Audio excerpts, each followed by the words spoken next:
Hey guys, hey, I want to say thank you so much for tuning into my YouTube channel this week. I am headed out. I'm in Punta Cana, Dominican Republic. It's my last day here. God is so gracious and so kind. He brought the sunshine, as you can see, palm trees and everything behind me.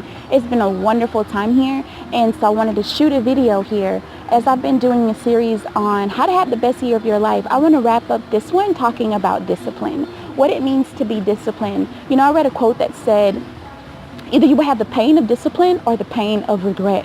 But we know that discipline brings about a great reward. And so I want to thank you for checking out this video with me this week, sitting with me here in the Dominican at this wonderful resort that we stayed at. It's so awesome. And I just want to say, if this is your first time tuning into my videos, thank you so much for checking it out. Make sure you subscribe before you leave.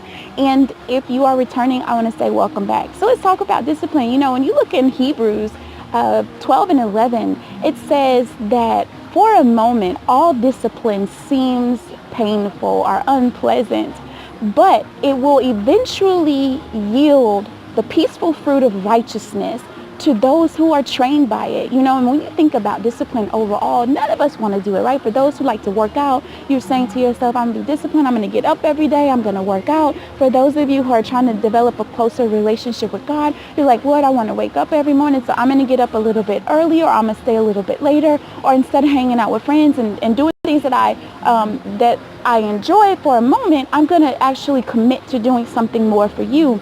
And you know what? That's not always easy, but we know that discipline yields a great reward. And as scripture tells us in Hebrews 12 and 11, it says the peaceful fruit of righteousness. Ultimately, what are we being disciplined for? We're being disciplined so that we can live a better life, but not just any kind of life, right? The life that God requires, the life that God desires for us. That's so important. And so I read a story as I was thinking about this study today, and it was about a little boy who played soccer. And every day to his coach, he appeared not to be improving, but he played and he played and he played. And his dad would come and watch him. And his dad would come and watch him play and practice every day. And his instructor would never put him on the field to play with the other teammates.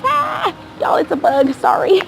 His instructor would never put him on the field to play with any of the other teammates because it seemed like he wasn't improving. But yet and still, every single day he came to play.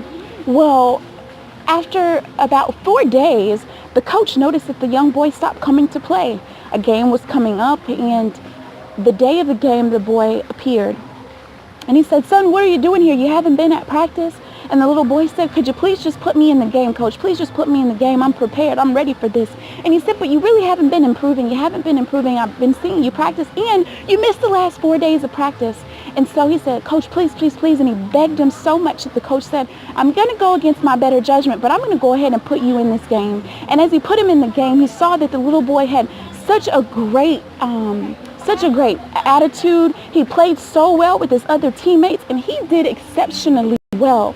And when he pulled the little boy to the side, because the team won, this is their first time winning in a very long time, he said, what got into you? I didn't see any of this in any of the rehearsals or any of the practices that we had before. And the little boy said, I knew that my daddy was watching. And so because my daddy was watching, I wanted to make sure that I played my very best. And the coach said, but your dad isn't here today. And he said, oh, but yes, he is, coach. He said, see, what you didn't know is that my dad is blind. And he came every day, even though he couldn't see me with his physical eye. I knew that he was watching because he was here and he was present. Well, my dad died 4 days ago, and that's why I missed practice. But now I know that he's watching me from up above. My father's watching me from heaven. And so he said, so I played with everything that I had in me because I had disciplined myself for such a time as this.